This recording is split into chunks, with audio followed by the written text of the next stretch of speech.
ಹೆಸರಾಗಿದ್ದಾರೆ.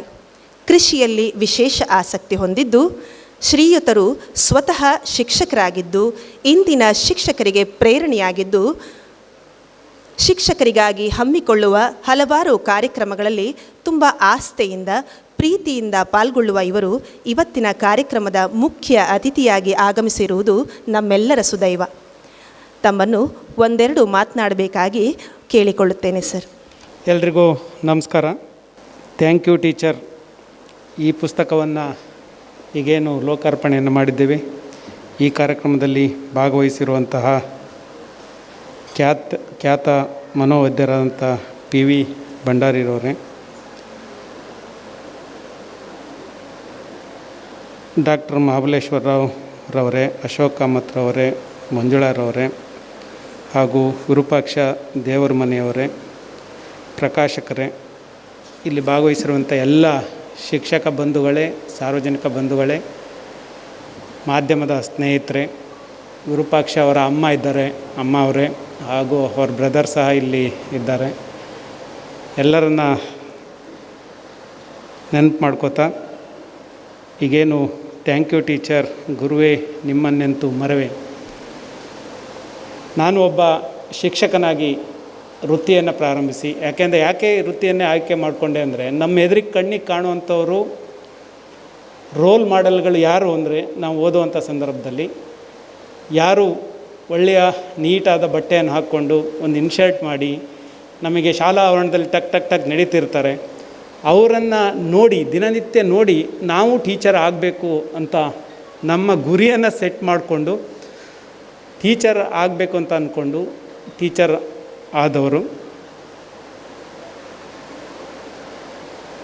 ಆದರೆ ಟೀಚರ್ ಹುದ್ದೆಯನ್ನು ಭಾಳಷ್ಟು ಸಮಯ ಮುಂದುವರಿಸಲಿಕ್ಕಾಗಲಿಲ್ಲ. ನನಗೆ ಅಸಿಸ್ಟೆಂಟ್ ಕಮಿಷನರ್ ಅಂತ ಸೆಲೆಕ್ಷನ್ ಆದ ನಂತರ ಶಿಕ್ಷಕ ವೃತ್ತಿಯನ್ನು ಬಿಡಬೇಕಾಯಿತು. ಆದರೆ ಸಂದರ್ಭ ಬಂದಾಗೆಲ್ಲ ಒಂದಿಷ್ಟು ಶಿಕ್ಷಕರನ್ನು ಉದ್ದೇಶಿಸಿ ಇಲ್ಲ ಮಕ್ಕಳನ್ನು ಉದ್ದೇಶಿಸಿ ಯಾವಾಗಲೂ ಮಾತನಾಡ್ತಾ ಇರ್ತೀನಿ. ಯಾಕೆಂದರೆ ರಿಟೈರ್ಡ್ ಆದಮೇಲೆ ಮತ್ತೆ ವಾಪಸ್ ಶಿಕ್ಷಕ ವೃತ್ತಿಗೆ ಹೋಗಬೇಕು ಅಂತ ಆಸೆ ಇದೆ. ಅದಕ್ಕಾಗಿ ಮಾತನಾಡೋದನ್ನೇ ಮರೆತು ಬಿಟ್ಟರೆ ಕೊನೆಗೆ ಮತ್ತೆ ಶಿಕ್ಷಕ ವೃತ್ತಿ ಪ್ರಾರಂಭ ಮಾಡೋಕ್ಕಾಗೋದಿಲ್ಲ ಅನ್ನೋ ಕಾರಣಕ್ಕಾಗಿ ಆಗಾಗ್ಗೆ ಭಾಷಣವನ್ನು ಮಾಡುವಂಥದ್ದನ್ನು, ಎಲ್ಲಿ ಮಕ್ಕಳು ಸಿಗ್ತಾರೋ ಅಲ್ಲಿ ಮಾತನಾಡುವಂಥದ್ದನ್ನು ರೂಢಿಸ್ಕೊಂಡಿದ್ದೇನೆ.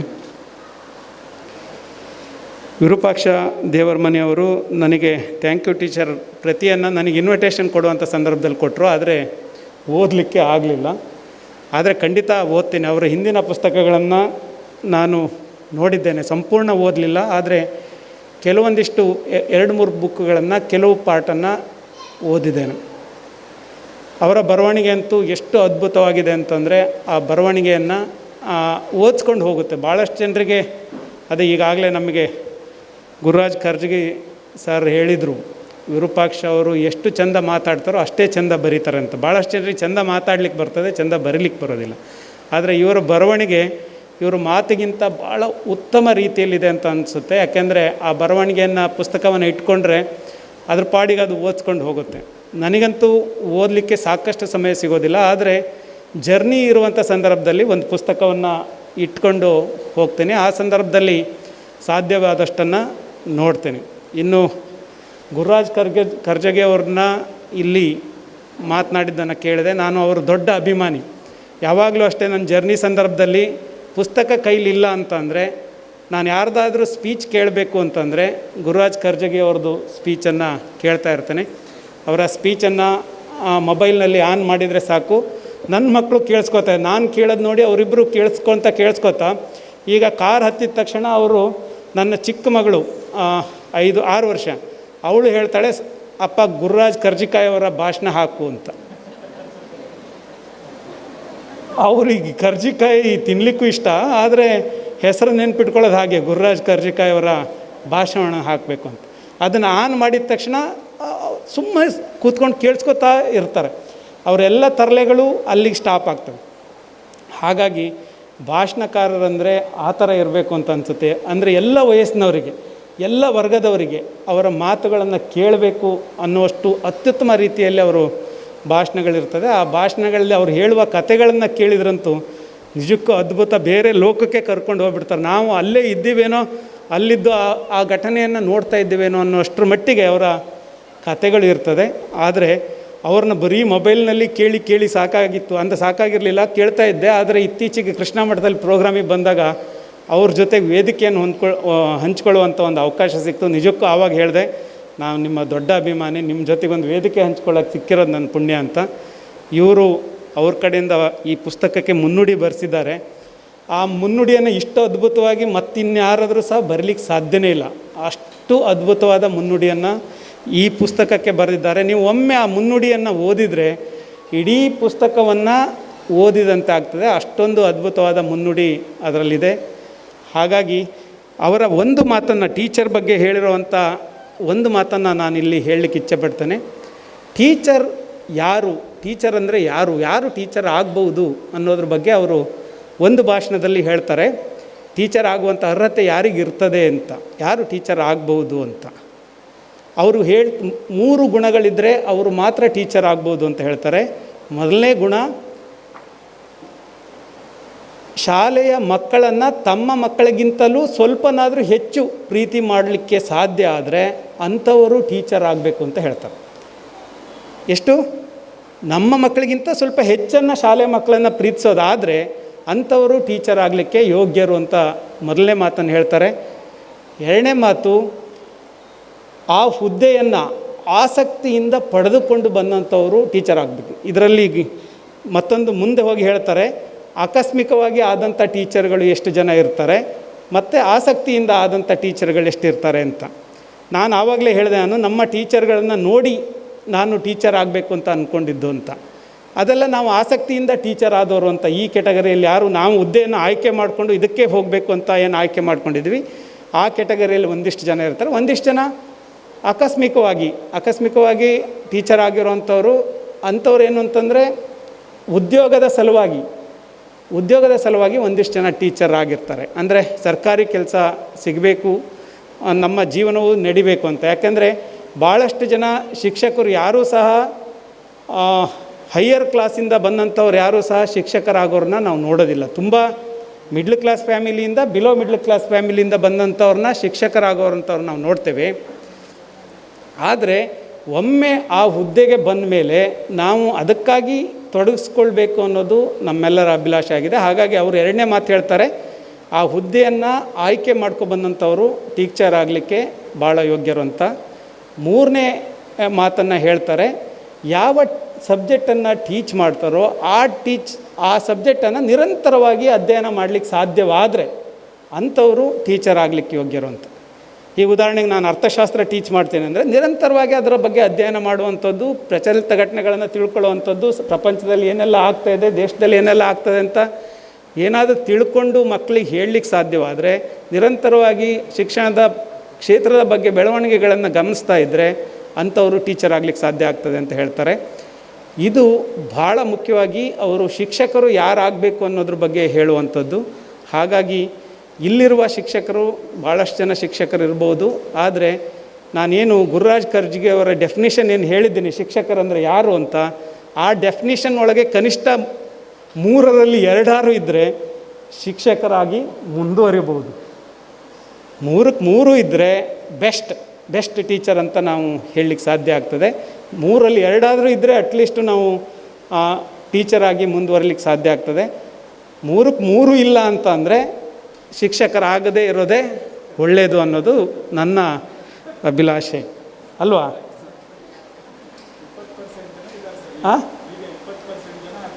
20% ಜನ ಆ ಥರದವ್ರು ಇದ್ದಾರಂತೆ. ಹಾಗಾಗಿ ಅಂಥ ಜನರನ್ನು ಸಹ ನಾವು ಸುಧಾರಿಸಲಿಕ್ಕೆ ಪ್ರಯತ್ನವನ್ನು ಮಾಡಬೇಕು ಅನ್ನೋದು ನನ್ನ ಆಶೆಯಾಗಿದೆ.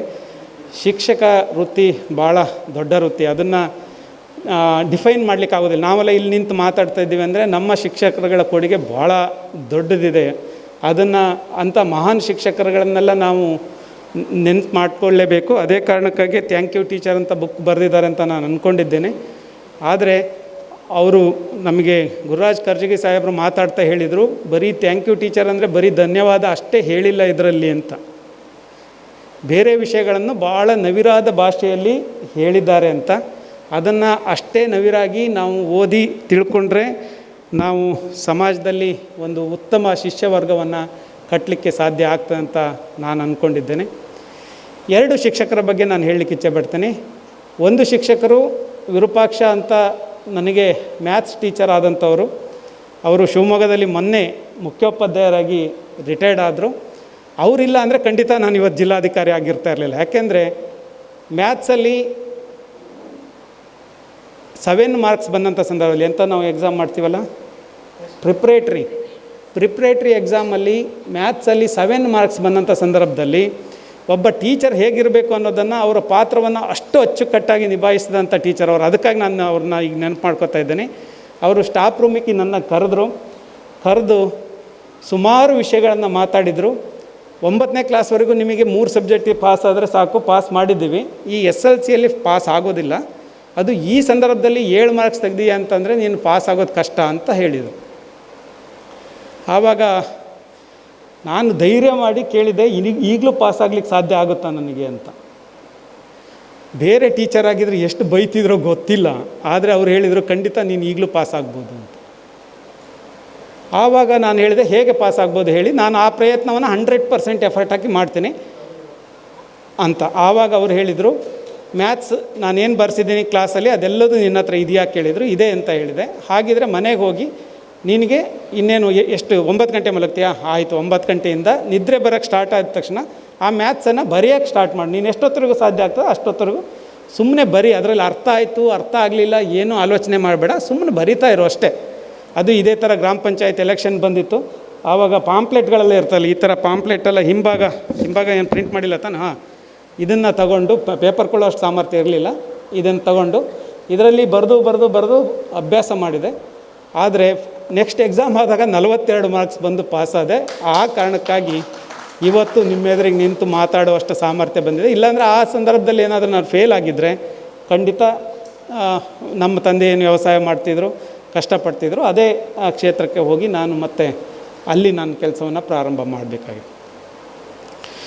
ಇನ್ನೊಂದು ಶಿಕ್ಷಕರ ಬಗ್ಗೆ ಹೇಳ್ತೀನಿ.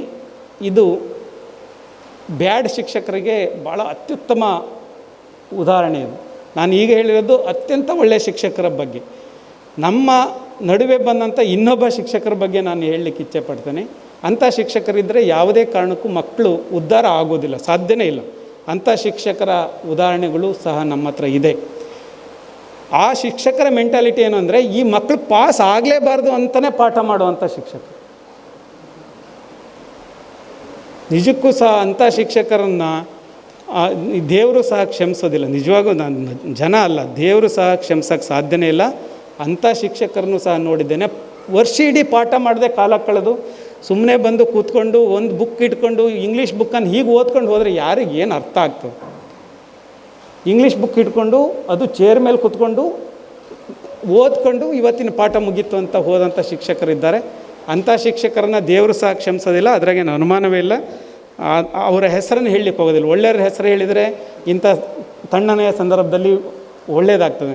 ಈ ಥರದವ್ರ ಹೆಸರು ಹೇಳಿದರೆ ಹೆಸರು ನೆನಪಿದೆ, ಆದರೆ ಹೇಳೋದಿಲ್ಲ. ನಾನು ಹೇಳಿದರೆ ಒಳ್ಳೆಯದಾಗೋದಿಲ್ಲ. ಅದು ಅಂಥ ಶಿಕ್ಷಕರನ್ನು ಸಹ ನಾವು ನೋಡಿದ್ದೇವೆ. ಹಾಗಾಗಿ ನನಗೆ ಈಗಲೂ ಒಂದು ಸಮಾಧಾನ ಇದೆ. ನಾನು ಜಿಲ್ಲಾಧಿಕಾರಿಯಾಗಿ ಇಲ್ಲಿ ಕೆಲಸ ಮಾಡ್ತಾಯಿದ್ದೇನೆ. ಆದರೆ ನಾನೇನು ಕಲಿಸಿದ್ದೆ ಆ ಹುಡುಗರು ಈಗ ಒಂದೊಂದೇ ಅಚೀವ್ಮೆಂಟ್ ಮಾಡಿದಾಗ ಒಂದೊಂದು ಕಾಲ್ ಮಾಡ್ತಾರೆ. ಸರ್, ನಾನು ಇದನ್ನು ಪಾಸ್ ಆಗಿದ್ದೇನೆ, ಇಂಥ ಕೆಲಸಕ್ಕೆ ಸೇರಿದ್ದೇನೆ, ಇಂಥ ಹುದ್ದೆಯಲ್ಲಿದ್ದೇನೆ, ಇಂಥ ಜಿಲ್ಲೆಯಲ್ಲಿ ಕೆಲಸ ಮಾಡ್ತಾಯಿದ್ದೇನೆ, ನಿಮ್ಮಿಂದ ಒಂದು ಸಹಾಯ ಬೇಕಿತ್ತು. ಈ ಥರದ ವಿದ್ಯಾರ್ಥಿಗಳು ಫೋನ್ ಮಾಡೋದು ನೋಡಿದರೆ ಎಷ್ಟು ಖುಷಿ ಆಗುತ್ತೆ. ಅಟ್ಲೀಸ್ಟ್ ಟೀಚರ್ ಆಗಿದ್ದಕ್ಕೆ ಸಾರ್ಥಕ ಆಯಿತು ಅಂತ ಅನಿಸುತ್ತೆ. ಇನ್ನು ಹೆಚ್ಚಿನ ವಿಷಯವನ್ನು ನಾನು ಮಾತಾಡಲಿಕ್ಕೆ ಹೋಗೋದಿಲ್ಲ. ಒಂದೇನು ಅಂದರೆ, ಎಲ್ಲ ಜೀವಿಗಳು ಅಸಾಮಾನ್ಯವಾಗಿ ಹುಟ್ಟಿ ಅಸಾಮಾನ್ಯವಾಗಿ ಸಾಯ್ತವೆ ಜೀವಿಗಳು. ಆದರೆ ಮನುಷ್ಯ ಮಾತ್ರ ನಾವು ಅಸಾಮಾನ್ಯವಾಗಿ ಹುಟ್ಟಿ ಸಾಮಾನ್ಯವಾಗಿ ಸಾಯ್ತೇವೆ. ಎಲ್ಲ ಜೀವಿಗಳು ಅಸಾಮಾನ್ಯವಾಗಿ ಹುಟ್ಟಿ ಅಸಾಮಾನ್ಯವಾಗಿ ಸಾಯ್ತವೆ. ಮನುಷ್ಯ ಮಾತ್ರ ಅಸಾಮಾನ್ಯವಾಗಿ ಹುಟ್ಟಿ ಎಲ್ಲ ಅದ್ಭುತವಾದ ಶಕ್ತಿಯನ್ನು ಪಡ್ಕೊಂಡಿರ್ತೇವೆ. ಸಾಯಬೇಕಾದ್ರೆ ಮಾತ್ರ ಸಾಮಾನ್ಯ ವ್ಯಕ್ತಿಯಾಗಿ ಸಾಯ್ತೇವೆ. ಏನದು ಹಾಗಂದರೆ, ನಮ್ಮನ್ನು ನಾವು ಯಾವುದೋ ಒಂದು ಸಣ್ಣ ಕ್ಷೇತ್ರಕ್ಕೆ ಸೀಮಿತ ಮಾಡ್ಕೊಂಡ್ಬಿಡ್ತೀವಿ. ನಮಗೆ ಇಷ್ಟೇ, ನಮ್ಮ ಸಾಮರ್ಥ್ಯ ಇಷ್ಟೇ ಅಂತ. ಆ್ಯಕ್ಚುಲಿ ನಾವು ಹುಟ್ಟುತ್ತಾ ಅಸಾಮಾನ್ಯ ಜೀವಿಗಳೇ, ಯಾವುದೂ ಕೊರತೆ ಇಲ್ಲದ ರೀತಿಯಲ್ಲಿ ಹುಟ್ಟಿರ್ತೇವೆ. ಆದರೆ ನಮ್ಮನ್ನು ನಾವು ಸೀಮಿತ ಮಾಡ್ಕೊಂಡ್ಬಿಡ್ತೀವಿ. ನಮ್ಮದು ಶಕ್ತಿ ಸಾಮರ್ಥ್ಯವನ್ನು ಇಷ್ಟಕ್ಕೆ ಕುಗ್ಗಿಸ್ಕೊತಾ ಹೋಗ್ತೀವಿ. ನಮ್ಮದು ಇಷ್ಟೇ ಸಾಮರ್ಥ್ಯ ಅಂತ ಕುಗ್ಗಿಸ್ಕೊತಾ ಹೋಗ್ತೀವಿ. ಕೊನೆಯದಾಗಿ ಸಾಮಾನ್ಯರಲ್ಲಿ ಸಾಮಾನ್ಯ ಜೀವಿಯಾಗಿ ಮರಣವನ್ನು ಹೊಂದ್ತೇವೆ. ಇದನ್ನು ನಾನು ಯಾಕೆ ಹೇಳ್ತಾ ಇದ್ದೀನಿ ಅಂದರೆ, ನಾನು ಈಗ ಅಲ್ಲಿ ತೆಗೆದು ನೋಡ್ತಾ ಇದ್ದೆ, ನಮಗೆ ಇವತ್ತು ಉಪಲೋಕಾಯುಕ್ತರು ಬಂದಿದೆ. ಅವರು ಹೇಳ್ತಾಯಿದ್ರು, ನಮ್ಮದು ಮೂಲಭೂತ ಕರ್ತವ್ಯದಲ್ಲಿ ಶ್ರೇಷ್ಠತೆಯನ್ನು ಪಡಿಬೇಕು ಅನ್ನೋದು ಒಂದು ಮೂಲಭೂತ ಕರ್ತವ್ಯ. ಉದಾಹರಣೆಗೆ ಶಿಕ್ಷಕರ ಹುದ್ದೆ ಮಾಡಿದರೆ ಅದರಲ್ಲಿ ಅತ್ಯಂತ ಶ್ರೇಷ್ಠತೆಯನ್ನು ಪಡಿಬೇಕು. ಅದು ನಮ್ಮ ಸಂವಿಧಾನದಲ್ಲಿ ನಮಗೆ ಕೊಟ್ಟಂಥ ಮೂಲಭೂತ ಕರ್ತವ್ಯ. ಅದು ನಾವು ಎಷ್ಟು ಹಕ್ಕನ್ನು ಕೇಳ್ತೀವೋ, ಹಕ್ಕುಗಳು ಭಾಳ ಇದೆ ಅಲ್ವಾ. ಸ್ವಾತಂತ್ರ್ಯದ ಹಕ್ಕಿದೆ, ಸಮಾನತೆ ಹಕ್ಕಿದೆ, ಧಾರ್ಮಿಕ ಸ್ವಾತಂತ್ರ್ಯದ ಹಕ್ಕಿದೆ, ಸಂಘ ಸಂಸ್ಥೆ ಎಲ್ಲ ಮೂಲಭೂತ ಹಕ್ಕುಗಳನ್ನು ಮಾತ್ರ ನಾವು ನೋಡ್ತೇವೆ, ಕರ್ತವ್ಯಗಳನ್ನು ಹೆಚ್ಚಾಗಿ ನೋಡೋದಿಲ್ಲ. ಕರ್ತವ್ಯಗಳನ್ನು ನಾವು ನೋಡಬೇಕು. ಉದಾಹರಣೆಗೆ ಶಿಕ್ಷಕರಾದರೆ ಅದರಲ್ಲಿ ಅತ್ಯಂತ ಶ್ರೇಷ್ಠ ಶಿಕ್ಷಕ ಆಗಲಿಕ್ಕೆ ನಾವು ಪ್ರಯತ್ನವನ್ನು ಮಾಡಬೇಕು. ಇಲ್ಲ ಅಂತಂದರೆ ಸಾಮಾನ್ಯ ಜೀವಿಯಾಗಿ ಹೋಗ್ತೀವಿ ಅಷ್ಟೇ, ವಾಪಸ್ ಎಲ್ಲರಲ್ಲಿ ಒಬ್ಬರಾಗಿ ನಾವು ಹೀಗೆ ಆಚೆ ಹೋಗ್ತೀವಿ. ಉದಾಹರಣೆಗೆ ನಾನೀಗ ಜಿಲ್ಲಾಧಿಕಾರಿ ಆಗಿದ್ದೆ, ಅತ್ಯಂತ ಶ್ರೇಷ್ಠ ಜಿಲ್ಲಾಧಿಕಾರಿ ಆಗಬೇಕು ಅನ್ನೋದು ನನ್ನ ಗುರಿ. ನಾನು ಯಾವುದೇ ಕೆಲಸ ಮಾಡಲಿ ಅತ್ಯಂತ ಶ್ರೇಷ್ಠ ರೀತಿಯಲ್ಲಿ ಮಾಡಬೇಕು ಅನ್ನೋದು, ಅದು ಸಂವಿಧಾನ ನಮಗೆ ಕೊಟ್ಟಂಥ ಮೂಲಭೂತ ಕರ್ತವ್ಯ. ಅದು ಉದಾಹರಣೆಗೆ ಡಾಕ್ಟರ್ ಪಿ ವಿ ಭಂಡಾರಿ ಅವರು ಮನಃಶಾಸ್ತ್ರದಲ್ಲಿ ಅವರು ಅತ್ಯಂತ ಶ್ರೇಷ್ಠ ವೈದ್ಯರಾಗಿದ್ದಾರೆ. ಅವರು ಎಲ್ಲ ಕಡೆಗೂ ಸಹ ಅವರ ಹೆಸರನ್ನು ಎಲ್ಲರೂ ಸಹ ಹೇಳ್ತಾರೆ. ಎಷ್ಟೋ ಜನರಿಗೆ ಅದು ನೆರವಾಗಿದೆ. ಈಗ ವಿರೂಪಾಕ್ಷ ದೇವರ ಮನೆಯವರಿದ್ದಾರೆ, ಅವರು ಬಂದಾಗ ನಾನು ಪರಿಚಯ ಮಾಡ್ಕೊಂಡು ನನಗೆ ಬುಕ್ಕುಗಳು ಕೊಟ್ಟು ಪರಿಚಯ ಮಾಡ್ಕೊಂಡಿದ್ರು. ಆ ಬುಕ್ಕುಗಳನ್ನು ಓದಬೇಕು ಸರ್ ನೀವು ಒಮ್ಮೆ ಅಂತ. ಟೈಮ್ ಇಲ್ಲ ಅಂದರೂ ನಾನು ಕೆಲವೊಂದು ಸರಿ ಬುಕ್ಕುಗಳನ್ನು ಹೀಗೆ ತೆಗೆದು ಹಾಕ್ತಾ ಇರ್ತೀನಿ. ಅವ್ರ ಪುಸ್ತಕಗಳನ್ನು ಓದಿ ನನಗೆ ಭಾಳ ಅತ್ಯಂತ ಗೌರವ ಬಂದಿದೆ. ಅದರ ಜೊತೆಗೆ ಈ ಪುಸ್ತಕವನ್ನು ನಮ್ಮನ್ನು ಕರೆದು ಬಿಡುಗಡೆ ಸಮಾರಂಭದಲ್ಲಿ ಬಿಡುಗಡೆ ಮಾಡಿಸಿದ್ದಕ್ಕಾಗಿ ಅವರಿಗೆ ನಾನು ಅತ್ಯಂತ ಹೆಚ್ಚಿನ ಧನ್ಯವಾದವನ್ನು ಅರ್ಪಿಸ್ತೇನೆ. ಇಲ್ಲಿ ಈ ಸಂದರ್ಭದಲ್ಲಿ, ಕೋವಿಡ್ ಸಂದರ್ಭದಲ್ಲಿ ಎಲ್ಲರೂ ಬಂದು ಕೂತಿದ್ದೀರಿ. ಈ ಸಂದರ್ಭದಲ್ಲಿ ಈ ಪುಸ್ತಕವಂತೂ ಎಲ್ಲರಿಗೂ ಯೋಗ್ಯ ಪುಸ್ತಕ ಅಂತ ಅಂದ್ಕೊಂಡಿದ್ದೀನಿ. ಯಾರ್ಯಾರಿಗೆಲ್ಲ ಯೋಗ್ಯ ಆಗ್ಬೋದು? ಯಾರಿಗೆಲ್ಲ ಯೋಗ್ಯ ಆಗ್ಬೋದು ಇದು? ಒಂದು ಶಿಕ್ಷಕರಿಗೆ, ಇನ್ನೊಂದು ಪೋಷಕರಿಗೆ, ಮತ್ತು ಇವನ್ ಮಕ್ಕಳಿಗೆ. 3 ವರ್ಗದ ಜನರಿಗೂ ಸಹ ಭಾಳ ಉಪಯುಕ್ತ, ಕೈಪಿಡಿ ಆಗ್ತದೆ. ಮನೆಯಲ್ಲಿ ಒಂದು ಸಂಗ್ರಹ ಯೋಗ್ಯ ಕೈಪಿಡಿ ಆಗ್ತದೆ ಅಂತ ನಾನು ಅಂದ್ಕೊಂಡಿದ್ದೇನೆ. ಹಾಗಾಗಿ ದಯವಿಟ್ಟು ಈ ಪುಸ್ತಕವನ್ನು ನೀವು ಓದಿ. ಆಮೇಲೆ ಇನ್ನೊಂದು ಹೇಳಬೇಕು, ನಾನು ಇತ್ತೀಚೆಗೆ ನಾನು ಓದಿರುವಂಥ ಇನ್ನೊಂದು ಪುಸ್ತಕ, ಸೇಮ್ ಇದೇ ಲೈನಲ್ಲಿ ಬಂದಂಥ ಪುಸ್ತಕ, HP ಚಂದ್ರಶೇಖರ್ ಅವರು ಬರೆದಂಥ ಪುಸ್ತಕ ಮಕ್ಕಳ ಮನದ ಅಂತರಂಗ ಅಂತ. ಆ ಇಡೀ ಪುಸ್ತಕದಲ್ಲಿ ಮಕ್ಕಳನ್ನು ಕೇಂದ್ರವಾಗಿಟ್ಟು ಬರೆದಿದ್ದಾರೆ. ಶಿಕ್ಷಕರು ಮಕ್ಕಳನ್ನು ಯಾವ ರೀತಿ ನೋಡಬೇಕು, ಪೋಷಕರು ಮಕ್ಕಳನ್ನು ಯಾವ ರೀತಿ ಬೆಳೆಸಬೇಕು ಅನ್ನೋದ್ರ ಬಗ್ಗೆ ಭಾಳ ಉಪಯುಕ್ತ ಮಾಹಿತಿಯನ್ನು ಹೊಂದಿರುವಂಥ ಪುಸ್ತಕ. ನಾನು ಲಾಸ್ಟ್ ಟೈಮ್ ಟೀಚರ್ಸ್ ಒಂದು ಟ್ರೈನಿಂಗ್ ಇರಬೇಕಾದ್ರೆ ಹೇಳಿದ್ದೆ, ಆ ಪುಸ್ತಕವನ್ನು ನೀವು ಕೊಂಡು ಓದಬೇಕು ಅಂತ. ಈಗ ಈ ಪುಸ್ತಕವನ್ನು ಓದೋದ್ರ ಜೊತೆಗೆ ಆ ಮಕ್ಕಳ ಮನದ ಅಂತರಂಗ ಒಂದು ಸರಿ ಪೋಷಕರಾಗಿ, ಒಂದು ಸರಿ ಶಿಕ್ಷಕರಾಗಿ ಓದಿ, ಇವೆರಡನ್ನು ಕಂಪೇರ್ ಮಾಡಿ ಆಮೇಲೆ ಹೇಳಬೇಕು. ನಾನು ಇದನ್ನು ಓದಿದ ಮೇಲೆ ಆ ಪುಸ್ತಕ ಮೊದಲೇ ಹೇಳಿದ್ದೆ, ಆ ಪುಸ್ತಕ ನಾನು ಇತ್ತೀಚೆಗೆ ಓದಿದ್ದೇನೆ, ತುಂಬ ಉಪಯುಕ್ತ ಪುಸ್ತಕ ಅಂತ. ಈ ಪುಸ್ತಕವನ್ನು ಓದಿ ನಾನು ಡಾಕ್ಟ್ರಿಗೆ ಹೇಳಬೇಕಿದೆ, ಇದು ಮತ್ತು ಅದು ಹೇಗೆ ಡಿಫ್ರೆನ್ಸ್ ಇದೆ ಅಂತ. ಹಾಗಾಗಿ ಓದುವ ಅಭ್ಯಾಸವನ್ನು ನಾವು ಮತ್ತು ಮಕ್ಕಳಿಗೂ ಸಹ ಬೆಳೆಸಬೇಕು ಅನ್ನೋದು ನನ್ನ ಅಭಿಲಾಷೆ ಆಗಿದೆ. ನನ್ನ ಮಕ್ಕಳಿಗೆ ಓದೋದಕ್ಕೆ ಹಚ್ಚಬೇಕು, ಮೊಬೈಲ್ನ ಯಾವಾಗಲೂ ಇಟ್ಕೋತಾರೆ ಅಂತ ಒಂದು ಪ್ರಯತ್ನವನ್ನು ಮಾಡಿದೆ ಡಾಕ್ಟ್ರು. ಓದೋದಕ್ಕೆ ಹಚ್ಚಬೇಕು, ಏನು ಮಾಡಬೇಕಂತ. ಅವರಿಗೆ ಬೇಕಾದಂಥ ಎಲ್ಲ ಮಕ್ಕಳ ಪುಸ್ತಕವನ್ನು ಒಂದು ರಾಶಿ ಟೇಬಲ್ ಮೇಲೆ ಇಟ್ಟೆ ನಾನು. ಆವಾಗ ಅವ್ರಿಗೆ ಬೇಕಾದ ಪುಸ್ತಕವನ್ನು ಆಯ್ಕೆ ಮಾಡಿಕೊಂಡ್ರು. ನನ್ನ 6 ವರ್ಷದ ಮಗಳು ವೀರ ಅಭಿಮನ್ಯು ಪುಸ್ತಕವನ್ನು ಆಯ್ಕೆ ಮಾಡಿಕೊಂಡ್ಳು. ಯಾಕೆಂದರೆ ಇತ್ತೀಚೆಗೆ ಅವಳು ಮಹಾಭಾರತ ನೋಡಿದ್ಲಲ್ಲ, ಅವಳಿಗೆ ಇಷ್ಟವಾದ ಕ್ಯಾರೆಕ್ಟರ್ ಅದು ಅಭಿಮನ್ಯು ಕ್ಯಾರೆಕ್ಟ್ರು.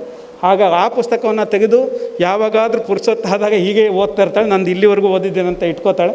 ಅದ್ರಾಗ ಏನಾದರೂ ವಿಷಯಗಳಿದ್ದರೆ ನನಗೆ ಬಂದು ಹೇಳ್ತಾಳೆ. ಆಮೇಲೆ ಇನ್ನೊಬ್ಬ ಮಗಳು, ನಂದು 10 ವರ್ಷದ ಮಗಳು, ಅವಳು ಇನ್ನೊಂದು ಪುಸ್ತಕವನ್ನು, ಒಂದು ವಿದ್ಯಾರ್ಥಿನಿಯ ಡೈರಿ, ಆ ಡೈರಿ ಪುಸ್ತಕವನ್ನು, ಅದ್ರ ಹೆಸರು ನನಗೀಗ ನೆನಪು ಬರ್ತಾಯಿಲ್ಲ, ಆ ಡೈರಿಯನ್ನು ತೆಗೆದುಕೊಂಡ್ಳು. ಆ ಡೈರಿಯನ್ನು 2 ದಿನಗಳಲ್ಲಿ ಮುಗಿಸಿದ್ಲು ಅವಳು. 2 ದಿನಗಳಲ್ಲಿ ಮುಗಿಸಿ, ಅಪ್ಪ ಮುಗೀತು, ಆ ಪುಸ್ತಕ ಮುಗೀತು ಅಂತ. ಕೊನೆಗೆ ನಾನು ಆ ಪುಸ್ತಕ 10 ಆವೃತ್ತಿಗಳು ಬಂದಿದೆ. ಈಗ 10 ಆವೃತ್ತಿಯನ್ನು ತರಿಸಿ ಇಟ್ಟಿದ್ದೇನೆ. ಮಕ್ಕಳಿಗೆ ಯಾವುದು ಇಷ್ಟ ಆಗ್ತದೋ ಅದನ್ನು ಒಂದು ಕೊಟ್ಟು ಓದಿಸೋದಕ್ಕೆ ಹಚ್ಚಿದರೆ. ಇಲ್ಲಾಂದರೆ ನಾನು ಒತ್ತಾಯ ಮಾಡಿ ಇದು ಓದು ಅಂದರೆ ಅವ್ರು ಓದೋದಿಲ್ಲ. ಅವರಿಗೆ ಚಾಯ್ಸ್ ಕೊಟ್ಬಿಟ್ರೆ ಅವ್ರಿಗೆ ಬೇಕಾದ ಪುಸ್ತಕವನ್ನು ತೆಗೆದುಕೊಡ್ತಾರೆ, ಓದ್ತಾರೆ. ಈಗ 10 ಪುಸ್ತಕಗಳು ಇದೆ, ನಾನು ಖಂಡಿತ 10 ಪುಸ್ತಕಗಳನ್ನು ಮುಗಿಸ್ತಾಳೆ ಅನ್ನೋದು ನನಗೆ ನಂಬಿಕೆ ಇದೆ. ಯಾಕೆಂದರೆ ಅವ್ರಿಗೆ ಬೇಕಾದಂಥ ಪುಸ್ತಕ ಅದು. ಹಾಗಾಗಿ ಪುಸ್ತಕಗಳನ್ನು ಮಕ್ಕಳಿಗೆ ಓದಲಿಕ್ಕೆ ಹಚ್ತೀವಿ. ಎಲ್ಲರೂ ಒಂದು ಗೊಣಗೋದೇನೆಂದರೆ ಎಲ್ಲ ಮೊಬೈಲ್ನಲ್ಲೇ ಇರ್ತಾರೆ, ಮಕ್ಕಳು ಮೊಬೈಲ್ನಲ್ಲೇ ಎಲ್ಲ ಹಾಳಾಗ್ತಾ ಇದ್ದಾರೆ, ಮೊಬೈಲಿಂದ ಗೀಳಿನಿಂದ ಹೊರಗೆ ತರಲಿಕ್ಕೆ ಆಗೋದಿಲ್ಲ ಅಂತ ಈ ಪ್ರಯತ್ನವನ್ನೊಮ್ಮೆ ನೀವು ಮಾಡಿ ನೋಡ್ಬೋದು ಅಂತ ನಾನು ಸ್ವಲ್ಪ ಆ ವಿಷಯದಲ್ಲಿ ಸಕ್ಸಸ್ ಆಗಿದೆ ಅಂತ ಅಂದ್ಕೊಂಡಿದ್ದೀನಿ. ಆದರೆ ಡಾಕ್ಟ್ರುಗಳಿಬ್ಬರು ಏನು ಹೇಳ್ತಾರಂತ ನನಗೆ ಗೊತ್ತಿಲ್ಲ. ಆದರೆ ನೀವು ಈ ಥರದ ಪ್ರಯತ್ನವನ್ನು ಮಾಡ್ಬೋದು ಅಂತ ನಾನು ಅಂದ್ಕೊಂಡಿದ್ದೇನೆ. ಹೆಚ್ಚಿನ ಮಾತನಾಡಲಿಕ್ಕೆ ಹೋಗೋದಿಲ್ಲ, ಯಾಕಂದರೆ ಟೀಚರೆಲ್ಲ ನಾವು ಮಾತಾಡ್ತಾ ಹೊರಟ್ರೆ ಹೀಗೆ ಹೋಗ್ತಾ ಇರ್ತದೆ. 45 ನಿಮಿಷ ಮಿನಿಮಮ್ಮು, ಮ್ಯಾಕ್ಸಿಮಮ್ ದಿನೀಡಿ ಆದರೂ ವಿಷಯಗಳಿಗೇನು ಕೊರತೆ ಇರೋದಿಲ್ಲ ಅಲ್ವಾ? ಟೀಚರ್ಗಳಿಗೆ ವಿಷಯಕ್ಕೇನು ಕೊರತೆ ಇರ್ತದ? ಇಲ್ಲಲ್ಲ. ಹಾಗಾಗಿ ನಿಜಕ್ಕೂ ಸಹ ಇದೊಂದು ಸಂಜೆಯ ಅದ್ಭುತ ಕಾರ್ಯಕ್ರಮವನ್ನು ವಿರೂಪಾಕ್ಷ ದೇವರಮನೆಯವರು ಮಾಡಿದ್ದಾರೆ. ಅದ್ಭುತವಾದ ಪುಸ್ತಕವನ್ನು ನಮ್ಮ ಸಮಾಜಕ್ಕೆ, ಶಿಕ್ಷಕರಿಗೆ, ಪೋಷಕರಿಗೆ ಕೊಟ್ಟಿದ್ದಾರೆ. ಇದನ್ನು ನಮ್ಮ ಜಿಲ್ಲೆಯ, ಬೇರೆ ಕಡೆಗೆ ನಾನು ಹೇಳಲಿಕ್ಕೆ ಹೋದರೆ ನಮ್ಮ ಜಿಲ್ಲೆಯ ಜನರು ಎಲ್ಲರೂ, ಶಿಕ್ಷಕರು ಮತ್ತು ಪೇರೆಂಟ್ಸ್ ಏನಿದ್ದಾರೆ, ಇದನ್ನು ಕೊಂಡು ಓದಬೇಕು ಅಂತ ನನ್ನ ಆಶೆ ಇದೆ. ಓದಿ ನಮ್ಮ ವರ್ತನೆಗಳಲ್ಲಿ ಬದಲಾವಣೆಯನ್ನು ಮಾಡ್ಕೋಬೇಕು ಅನ್ನೋದು ನಮ್ಮೆಲ್ಲರ ಆಶೆ ಆಗಿದೆ. ಪೇರೆಂಟ್ಸ್ ಯಾವ ರೀತಿ ವರ್ತನೆಗಳನ್ನು ಬದಲಾವಣೆ ಮಾಡ್ಕೋಬೇಕು, ಶಿಕ್ಷಕರು ಯಾವ ರೀತಿ ನಮ್ಮ ವರ್ತನೆಗಳಲ್ಲಿ ಏನೆಲ್ಲ ಬದಲಾವಣೆಗಳನ್ನು ಮಾಡ್ಕೋಬೇಕು, ನಮ್ಮ ಕಲಿಕೆಯಲ್ಲಿ ಯಾವ ರೀತಿ ಬದಲಾವಣೆ ಮಾಡಬೇಕು. ಒಂದು ಕೊನೆಯ ಮಾತನ್ನು ಹೇಳಿ ನಾನು ಮಾತನ್ನು ಮುಗಿಸ್ತೇನೆ. ನೀವು ಇಡೀ ಆಡಿಟೋರಿಯಮ್ಮಲ್ಲಿ ಒಂದಿಷ್ಟು ಜನ ಮಕ್ಕಳನ್ನು ಕೂರಿಸಿದರೆ, ಇದು ತುಂಬ ಮಕ್ಕಳನ್ನು ಕೂರಿಸಿದರೆ, ಯಾರ ಭಾಷಣಕ್ಕೆ ಹೆಚ್ಚು ಚಪ್ಪಾಳೆಯನ್ನು ಹೊಡಿತಾರೋ ಆ ಶಿಕ್ಷಕರು ಅತ್ಯುತ್ತಮ ಶಿಕ್ಷಕರಂತ ನಾವು ಹೇಳಲಿಕ್ಕೆ ಸಾಧ್ಯ ಇದೆ.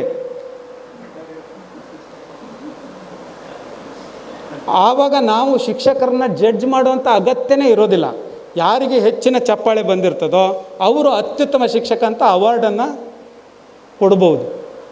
ಹಾಗಾಗಿ ಮಕ್ಕಳು ಪ್ರತಿಯೊಂದನ್ನು ಗಮನಿಸ್ತಾರೆ. ಮಕ್ಕಳಿಗೆ ಮೊದಲ ರೋಲ್ ಮಾಡೆಲ್ ಯಾರು ಅಂದರೆ ಶಿಕ್ಷಕರು ಮಾತ್ರ. ನಮಗೂ ಸಹ ರೋಲ್ ಮಾಡೆಲ್ ಆಗಿದ್ರು, ಮುಂದಿನ ಜನ್ರೇಷನ್ಗೂ ಸಹ ಟೀಚರೇ ರೋಲ್ ಮಾಡೆಲ್ ಆಗ್ತಾರೆ. ರೋಲ್ ಮಾಡೆಲ್ ಆದರೆ ನಾವು ರೋಲ್ ಮಾಡೆಲ್ ಥರ ಇರಬೇಕು. ರೋಲ್ ಮಾಡೆಲ್ ಥರ ಇರಬೇಕು ಅಂತಂದರೆ ನಮ್ಮ ಪ್ರತಿಯೊಂದು ನಡೆ, ನುಡಿ, ಭಾಷೆ, ವರ್ತನೆ, ನಾಲೆಡ್ಜು ಎಲ್ಲವೂ ಸಹ ರೋಲ್ ಮಾಡೆಲ್ ಯಾವ ಥರ ಇರಬೇಕೋ ಆ ಥರ ಇದ್ದರೆ ಖಂಡಿತ ಮಕ್ಕಳನ್ನು ನಮ್ಮನ್ನು ಇಷ್ಟಪಡ್ತಾರೆ. ಉತ್ತಮ ಶಿಕ್ಷಕರನ್ನು ಯಾವಾಗಲೂ ಇಷ್ಟಪಡ್ತಾರೆ. ನಾನು ನೋಡಿದ್ದೇನೆ, ಅಷ್ಟು 100 ಜನ ಶಿಕ್ಷಕರಿದ್ದರೂ ಸಹ ಇಂಥವ್ರು ಬೆಸ್ಟ್ ಟೀಚರ್ ಅಂತ ಅವರು ಜಡ್ಜ್ ಮಾಡುವಂಥ ಸಾಮರ್ಥ್ಯ ಇರ್ತದೆ. ಹಾಗಾಗಿ ನಾವು ಯಾವುದೇ ವೃತ್ತಿಯನ್ನು ಮಾಡಲಿ ಅದರಲ್ಲಿ ಶ್ರೇಷ್ಠತೆಯನ್ನು ಪಡೆಯೋದಕ್ಕೆ ಟ್ರೈ ಮಾಡಬೇಕು. ಆಗುತ್ತೆ ಇಲ್ಲ ಬೇರೆ ವಿಷಯ, ಆದರೆ ಶ್ರೇಷ್ಠತೆಯನ್ನು ಪಡೆಯೋದಕ್ಕೆ ನಾವು ಖಂಡಿತ ಟ್ರೈ ಮಾಡಬೇಕು. ಟ್ರೈ ಮಾಡಿದರೆ ಅದು ಸಾಧ್ಯ ಇದೆ ಅಂತ ನನಗೆ ಹಿಂದಿನ ಎಲ್ಲ ಹುದ್ದೆಗಳಲ್ಲೂ ನಾನು ಕಂಡುಕೊಂಡಿದ್ದೇನೆ. ಹಾಗಾಗಿ ಇಲ್ಲಿ ಭಾಗವಹಿಸಿರುವಂಥ ಎಲ್ಲ ಶಿಕ್ಷಕ ಬಂಧುಗಳಿಗೆ ಮತ್ತು ಈಗ ಏನು ವಿರೂಪಾಕ್ಷ ದೇವರಮನೆಯವರು ಇಂಥ ಒಂದು ಅದ್ಭುತವಾದ ಪುಸ್ತಕವನ್ನು ಕೊಟ್ಟಿದ್ದಾರೆ ಅವರಿಗೆ, ಮತ್ತು ಇಲ್ಲಿರುವಂಥ ಮಹಾಬಲೇಶ್ವರ ಅವರು 140 ಪುಸ್ತಕಗಳನ್ನು ಬರೆದಿದ್ದಾರೆ. ನಾವು ಸುಮ್ಮನೆ ಇಷ್ಟು ಮಾತಾಡ್ತೀವಿ, ಆದರೆ ಅಷ್ಟು ಅದ್ಭುತವಾದ ಪುಸ್ತಕಗಳನ್ನು ರಚನೆ ಮಾಡಿ ನಮ್ಮ ಪಕ್ಕದಲ್ಲಿ ಕೂತಿದ್ದಾರೆ. ನಿಜಕ್ಕೂ ಸಹ ನನಗೆ ಗ್ರೇಟ್ ಅನಿಸುತ್ತೆ. ಅಷ್ಟೊಂದು ಶಿಕ್ಷಣದಲ್ಲಿ ಅಷ್ಟೊಂದು ಸಾಧನೆಯನ್ನು ಮಾಡಿರೋರು ನಮ್ಮ ಪಕ್ಕದಲ್ಲಿ ಕೂತಿದ್ದಾರೆ. ಅವ್ರ ಜೊತೆಗೆ ನಾವು ವೇದಿಕೆ ಹಚ್ಕೊಂಡಿದ್ದೀವಿ, ಅವ್ರ ಜೊತೆಗೆ ನಾವು ಕಾರ್ಯಕ್ರಮ ಮಾಡ್ತಾ ಇರೋದು ನಮಗೆ ನಿಜಕ್ಕೂ ಸಂತಸವನ್ನು ತಂದಿದೆ. ಇನ್ನೊಬ್ಬರು ಕಾಮತ್ ಅವರು ಅತ್ಯಂತ ಒಳ್ಳೆಯ ಶಿಕ್ಷಕ ಅವರು, ಮತ್ತು ಶಿಕ್ಷಣಾಧಿಕಾರಿ. ಬರೀ ಶಿಕ್ಷಕ ಅಷ್ಟೇ ಅಲ್ಲ, ಶಿಕ್ಷಣಾಧಿಕಾರಿ ಸಹ ಅವರು. ಶಿಕ್ಷಕರಾಗಿ ಅತ್ಯಂತ ಹೆಚ್ಚಿನ ಆಸಕ್ತಿ ಇರೋದರಿಂದ ಶಿಕ್ಷಣಾಧಿಕಾರಿಯಾಗಿ ಯಶಸ್ವಿಯಾಗಿದ್ದಾರೆ ಅವರು. ಹಾಗಾಗಿ ಅವರಿಂದ ನಾನು ಸುಮಾರು ಇನ್ನೂ ಕೆಲವೊಂದಿಷ್ಟು ಕೆಲಸಗಳನ್ನು ನಿರೀಕ್ಷೆ ಮಾಡಿದ್ದೇನೆ. ನಂದು ಅಸೈನ್ಮೆಂಟ್ಗಳು ಒಂದಿಷ್ಟು ಮಾಡಬೇಕಿದೆ. ಅವರು ಆ ಅಸೈನ್ಮೆಂಟನ್ನು ಒಂದು ಅಸೈನ್ಮೆಂಟ್ ಈಗಾಗಲೇ ಮಾಡಿಕೊಟ್ಟಿದ್ದಾರೆ. ನಾನು ಅವ್ರಿಗೆ ಹೇಳಿದ್ದೆ SLC ರಿಸಲ್ಟನ್ನು ಅನಾಲಿಸಿಸ್ ಮಾಡಿ ಕೊಡಬೇಕು ನನಗೆ ಅಂತ. ಅದನ್ನು ಭಾಳ ಅದ್ಭುತವಾಗಿ ಅನಾಲಿಸಿಸ್ ಮಾಡಿಕೊಟ್ಟಿದ್ದಾರೆ. ಆದರೆ ಶಿಕ್ಷಕರ ಜೊತೆಗೆ ಅದನ್ನು ಹಂಚ್ಕೋಬೇಕು, ಅದಕ್ಕೆ ಸಮಯ ಆಗಿಲ್ಲ, ಕೋವಿಡ್ ಕಾರಣದಿಂದ ಸಮಯ ಆಗಿಲ್ಲ.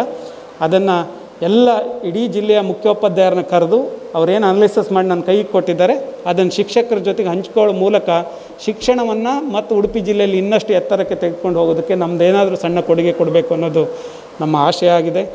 ಮಂಜುಳಾ ಅವರು BEO ಅವರು ಸಹ ಉಡುಪಿ ತಾಲೂಕಿನ BEO ಆಗಿ ಒಳ್ಳೆಯ ಶಿಕ್ಷಣಾಧಿಕಾರಿಯಾಗಿ ಕೆಲಸ ಮಾಡ್ತಾ ಇದ್ದಾರೆ. ಇವರೆಲ್ಲರೂ ಸಹ ಈ ಕಾರ್ಯಕ್ರಮದಲ್ಲಿದ್ದಾರೆ. ಅವರೆಲ್ಲರೂ ಮಾತನಾಡಲಿದ್ದಾರೆ. ಹಾಗಾಗಿ ನಾನು ನನ್ನ ಮಾತನ್ನು ಇಲ್ಲಿ ನಿಲ್ಲಿಸ್ತೇನೆ. ನನ್ನನ್ನು ಈ ಕಾರ್ಯಕ್ರಮಕ್ಕೆ ಕರೆದಿದ್ದಕ್ಕಾಗಿ ವಿರೂಪಾಕ್ಷ ದೇವರ ಮನೆಯವರಿಗೆ ನಾನು ಧನ್ಯವಾದ ಅರ್ಪಿಸಿ ನನ್ನ ಮಾತನ್ನು ಮುಗಿಸ್ತೀನಿ. ನಮಸ್ಕಾರ.